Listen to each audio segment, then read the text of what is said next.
પાટણ નગરપાલિકાની જન્મ મરણ નોંધણી શાખામાં મહત્વપૂર્ણ સુધારો થયો છે। સરકારે હવે વધુ 2 લોગિન આઈડી ફાળવ્યા છે। આ સાથે કુલ 3 આઈડી ઉપલબ્ધ થતા દાખલા કાઢવાની પ્રક્રિયા વધુ ઝડપી બનશે।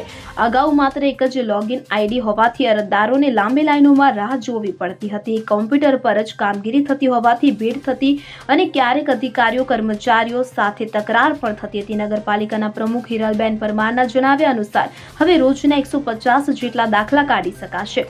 શહેર કોંગ્રેસ પ્રમુખ દીપક પટેલે જણાવ્યું કે તેમણે ચીફ ઓફિસર સાથે આ મુદ્દે ચર્ચા કરી હતી કે જેને પગલે સરકારે નવા આઈડી ફાળવ્યા છે।